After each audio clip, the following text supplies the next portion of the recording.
안녕하세요. 제일 행복한 어르신 학교 어르신들 안녕하셨어요?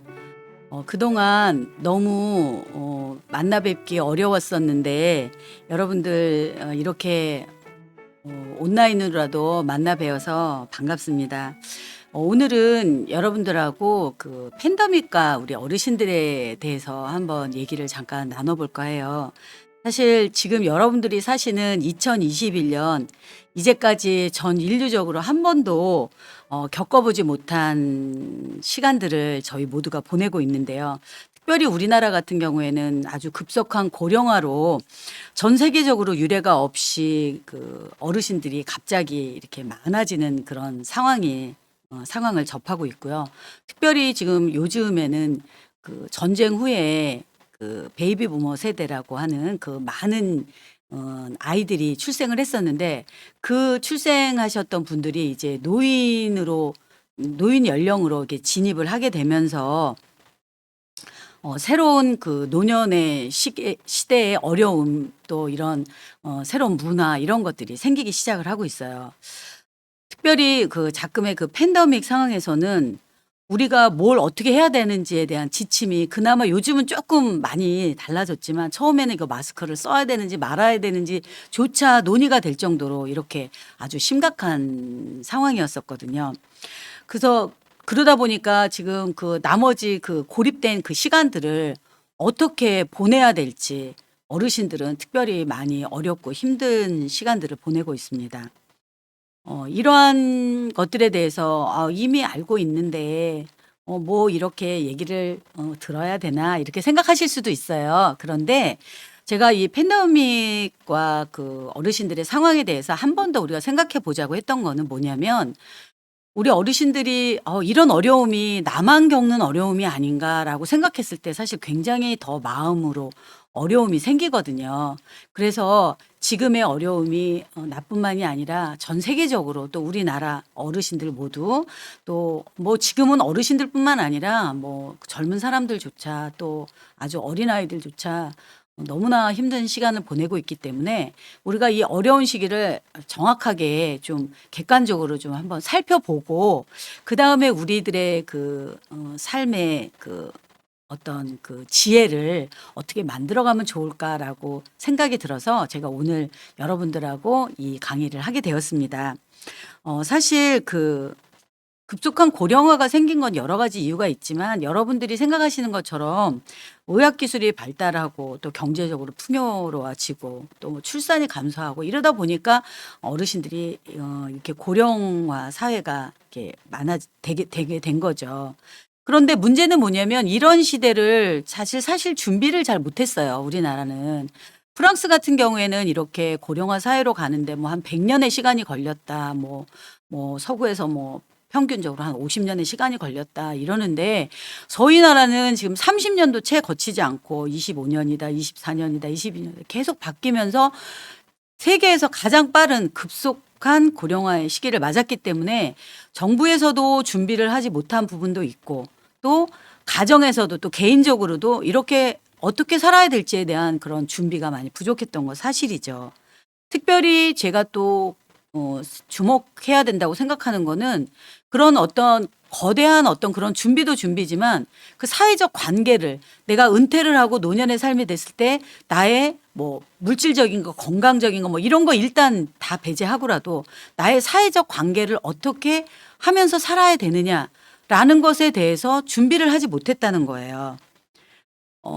자녀들도 마찬가지예요. 우리 부모님들이 어 어르신이 돼서 이런 삶을 사시게 될 거 생각을 못했고 또 도시화되고 핵가족화되고 이러다 보니까 자녀들도 이렇게 거의 모든 여성들이 직장 생활을 하게 될 줄도 몰랐고 아이들은 아이들대로 또 그 바쁜 삶 속에서 이렇게 살아갈 줄을 모르게 됐던 거죠. 어쨌든 이런 삶을 그 잘 정리하게 된 사례가 있어요. 사례라기보다는 작년에 2020 년도에 우리나라 보건복지부에서 노인 실태 조사를 3 월서부터 9 월까지 했거든요. 전국에 969개 조사구에서 했는데 그 발표를 지난주에 했었어요. 근데 어르신들이 그러니까 거주 노인 그러니까 뭐 요양원이나 이런 데 시설에 계신 분들 말고 거주 노인들의 그 1만 97명을 대상으로 노인들 가족 및 사회적 관계 또는 건강 기능 상태 이런 걸 다 조사를 한 거예요. 그래서 이 조사에 근거해서 사실은 정책도 나오고 여러 가지 뭐 이런 것들이 다 나오거든요.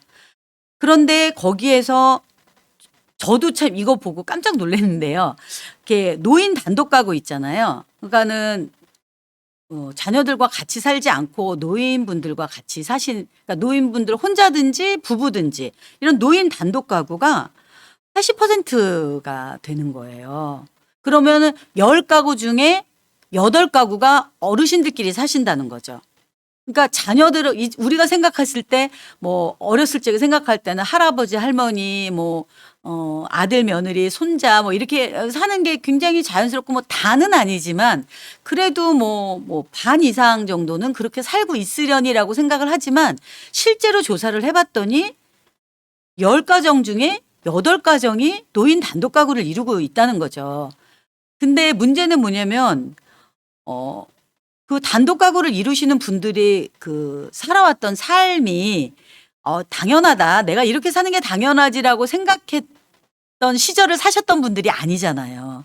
그러니까 그러다 보니까 그런 거에 대한 어떤 사회적 준비가 많이 안 돼 있는 거예요. 뭐 이분들이 살아가시기에 뭐 적적하지 않게 내지는 케어를 할 수 있는 물론 아주 우리나라는 빨리빨리 그 문화가 잘 되어 있었잖아요. 아주 급속하게 막 제도적으로 많이 보완이 돼서 지금은 그 많이 그 요양보호사도 집에 계시지만 오시는 분들도 있고 또 그 외에도 다양한 사회적 서비스가 마련이 되어 있기 때문에 그전하고 달라졌다고 하지만 아직까지도 다른 집은 그래도 아들 며느리하고 이렇게 같이 사는데 뭐 나만 이렇게 사는 거 아니야 뭐 이렇게 혹시나 그런 마음을 가지고 계시는 분들이 많이 있다는 거죠. 그런데 실질적으로 조사를 해봤더니 10가정 중에 8가정은 이미 그렇게 사시고 그 가운데서는 부부 가구도 있고 독거 노인으로 구성된 단독 가구들도 많았다는 사실이에요.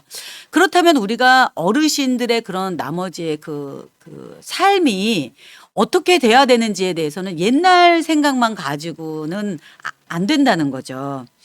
노인들의 가구 형태 분석한 거 좀 제가 자세히 설명해 보면요. 2008년도 그러니까 거의 10년 전, 11, 2년 전에서는 그때만 해도 한 65%, 한 66.8% 됐다 그래요. 근데 10년 만에 78.2% 그러니까 거의 20% 이상이 늘은 거예요. 아주 급격하게 늘은 거죠. 근데 자녀하고 같이 사는 경우에는 그때 2008년도에는 27.6%한 30% 10가구 중에 한 3가정은 자녀랑 살았는데 지금은 2가정으로 줄었다는 거예요. 그럼 나머지 거의 한 10% 이상은 또 독거 노인 가정이 많이 늘었다는 거죠. 그래서 이러한 그 가구 중에서도 또 그 자녀들이랑 같이 사는 단독 가구 중에서도 결혼한 자녀들과 같이 사는 가정과 또 아직 결혼하지 않은 가정과 같이 사는 케이스를 또 조사해 봤더니 또 이것도 많이 차이가 나는 거예요. 근데 어른들이 그 결혼한 가정하고 같이 사는 경우에는 어르신들 필요에 의해서 내가 너무 적적하니까 내가 건강상에 좀 어려움이 있으니까 우리 자녀하고 살아야 되겠다라고 생각하시는 거가 많은 반면에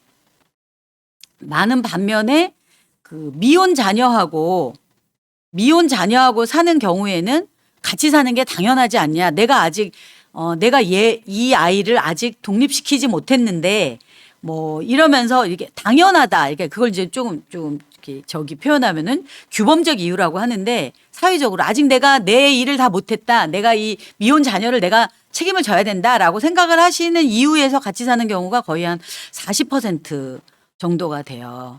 그리고 뭐 어렵기 때문에 내가 사는 게 어렵기 때문에 같이 살아야 되겠다라고 하는 거는 오히려 한 35% 정도 되니까 사실은 어르신들이 어르신이지만 내 할 일을 자녀를 독립시키는 것까지는 다 해야 되겠다라고 생각하시는 분들이 훨씬 많기 때문에 아직 끝나지 않은 나의 역할들 그 속에서 오는 어떤 그 그 어려움, 마음의 그 완성하지 못했다는 그런 어떤 고통스러움 이런 거가 있다는 거죠.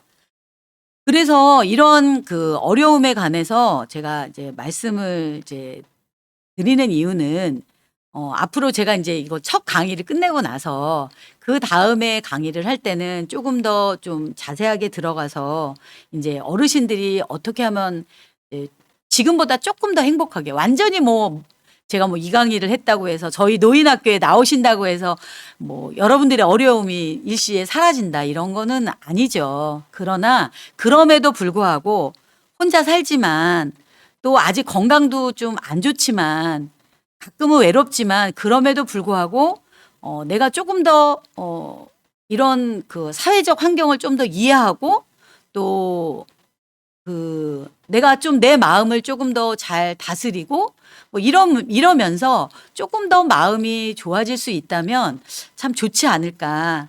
온라인이지만 이렇게 잠시라도 여러분들을 만나 뵙고 하는 시간이 좋겠다 싶어 갖고 저희 행복한 어르신 학교에서 이 강의를 준비하게 됐어요. 여러분들 잘 들어 주시고 다음 주에도 여러분들 만나서 좋은 시간 됐으면 좋겠습니다. 감사합니다.